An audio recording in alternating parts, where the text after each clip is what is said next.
को powered by Vimal. Vimal बोलो जुबा केसरी. मुंबईच्या माजी महापौर आणि उद्धव बाळासाहेब ठाकरे पक्षाच्या उपनेत्या किशोरीताई पेडणेकर आपल्यासोबत आहेत. आपण त्यांच्याशी बातचीत करणार आहोत. ताई, 58वा आज शिवसेनेचा वर्धापन दिन आहे.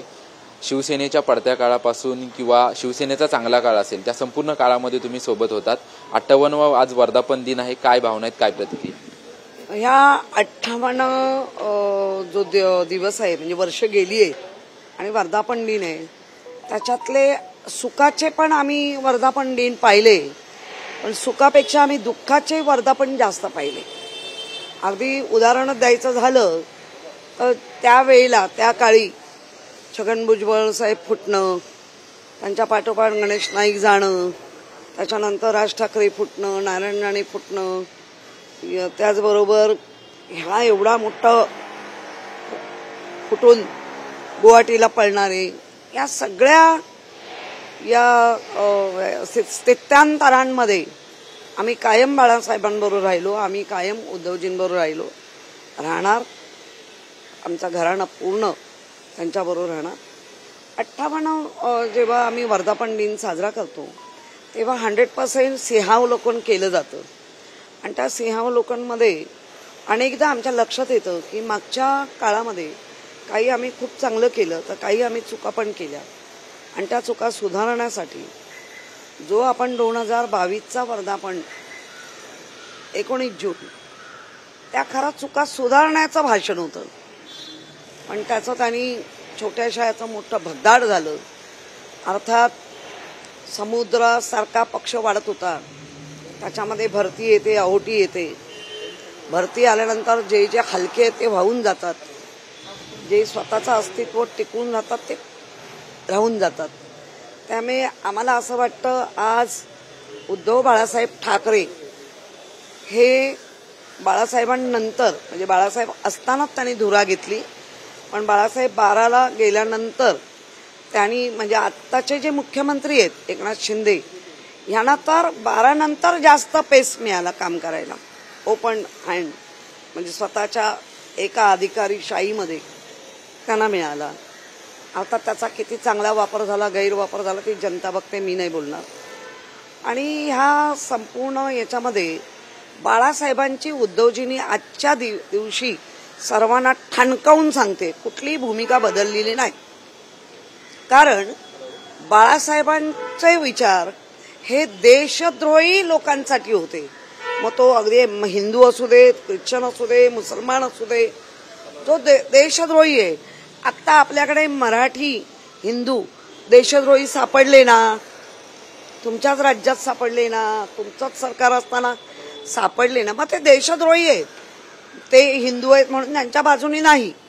तर त्याप्रमाणे जर उद्धवजींनी 2019ला जी काही भूमिका घेतली, ही भूमिका घेणं म्हणजे आम्ही हिंदुत्व सोडलं असं होत नाही. आजही आपण पाहिलं आमच्यासारखे पहिले देवळात नतमस्तक होतात, घरच्या हे करून आणि मग आम्ही जातो. ते हिंदुत्व तो त्यांचा प्रत्येकाचा जो धर्म आहे तो तो त्याच्या घरात त्याच्या आजूबाजूला असतो. ह्याचा अर्थ ते चुकीचे आहेत असं मानणं मला वाटतं बरोबर नाही. कोविड काळात केलेल्या कामामुळे सर्व जाती पंथ धर्म उद्धवजींच्या पाठीशी उभे राहिले. ज्या पद्धतीने आमचा पक्ष फोडला, त्यानंतर अजितदादा सारख्याला फोडलं आणि एका बाजूला घेतलं. आता त्याच्यानंतर अजितदादांचं काय हे येत्या काही काळात ते दिसेल. पण ही वृत्ती, ही प्रवृत्ती फार वाढत चालली आहे. आणि मी परत एकदा तुमच्या माध्यमातून सांगेन की काल ज्या मुलीला भर रस्त्यात मारण्यात आलं, हा तर निषेध आता आहेच आमचा, कारण पोलिसांनी त्यांचं काम केलं. पण पोलिसांकडे आधी तक्रार होती त्या मुलीची, तेव्हा पोलिसांना ते गांभीर्य वाटलं नाही. कारण पोलीस सतत कोणाच्या तरी दारातच असतात, कुठच्या तरी मंत्र्याच्या दारात, कुठच्या तरी याच्या दारात. पोलीस तरी कुठलं काम करणार. त्यामुळे आता हा जो काही चिखल झालाय आणि त्या चिखलातना जे काही सामान्य नागरिक भोगतायत, कारण आता भीती राहिली नाही, कारण त्यांना माहिती आहे यांना वेळ कुठे आहे सामान्य नागरिकांकडे बघायला. त्यामुळे धाडस वाढत चाललंय. आज भर रस्त्यात तिचा खून झाला. मी तर समजते तो भर रस्त्यात नाही, प्रत्येकाच्या घरात झालेला खून आहे. कारण प्रत्येकाचा त्या नागरिकांना शोधून काढले पाहिजे. तिथे फिरणाऱ्या नागरिकांना एकच मुलगा धावत गेला त्याच्या अंगावर, पण तो पण घाबरला कारण इतरांनी त्यांना सपोर्ट नाही केला. नागरिक शास्त्र किंवा सिव्हिक सेन्स जो आपण म्हणतो तो ह्याच्यासाठीच आहे ना की दुसऱ्याच्या बघा पक्षी, एका पक्षाला जर कोणतं इतर पक्षी धावून जातात पंख पसरून त्याच्यावर राहतात, म्हणजे पक्ष्यांकडे ते जर गुण आहेत तर मानवाकडे का नाही. एवढी माणुसकी हरवत चाललेली आहे आणि माणुसकी हरवत चालली आहे कारण याला सरकारच जबाबदार आहे. का तुम्ही तुमचा सगळा ताकद तुमची हे सगळी नीट ठेवली, लोकांकडे गेले, पोलिसांना जर एखाद्या महिलेची तक्रार आली तर तिची दखल घ्या हे पण सांगितलं जात नाही. दखल नाही घेतली. तिच्या आठवड्यापूर्वी 3 कंप्लेंट आहेत. 2022चा तुम्ही उल्लेख केलात पक्षाचा की 2022ला जी काही आमची हॉलमध्ये मीटिंग झाली होती त्याच्यामधले काही जण वाहून गेले, नक्की त्याबद्दल तुम्हाला काय म्हणायचंय 2022च्या वर्धापन दिनाबद्दल? ते पहिले जे 16 लोक वाहून गेले, 16च गेलेले, मग प्रत्येकाला प्रबोधन हे म्हणजे आमिष दाखवलं गेलं. बच्चू कडूंनी तर स्पष्ट सांगितलं की मला देवेंद्र फडणवीसचा फोन आला, म्हणजे इतर पक्षानेही आमचं फोडण्याचं काम केलं. त्यामुळे वाहून गेले आणि त्याच्यावर नंतर जे धावून गेले असे 40-45 गद्दार आज महाराष्ट्र म्हणतंय, मी नाही म्हणत आहे. आज काल ट्विटरवरती एक व्हिडिओ जारी करण्यात आला पक्षाकडून आणि विधानसभेवरती भगवा फडकवण्यासाठी सज्ज व्हा अशा प्रकारचा व्हिडिओ आहे. 2024 मध्ये आता दिवाळीनंतर निवडणुका आहेत, कशा पद्धतीने तयारी असेल? बघा, आता आपण जर पाहिलं तर लोकसभेला आमची कवच कुंडलं काढून घेतलेली होती. आमच्याकडनं निवडून आलेले खासदार नेले 13. एक खासदार जाणं म्हणजे 6 विधानसभा असतात. 6 विधानसभेचे आमदार बरेचसे त्यांच्याबरोबर गेले. हातावर मोजण्या एवढे आमदार जे निष्ठेचे आहेत ते आमच्याबरोबर आहेत, पण बाकी तर सगळे गेलेले होते. तुम्ही धनुष्यबाण चोरलं, तुम्ही बाळासाहेबांचा फोटो वापरताय, सगळं असूनही जनतेने, मी अमोल कीर्तीकरची सीट गेली म्हणणारच नाही.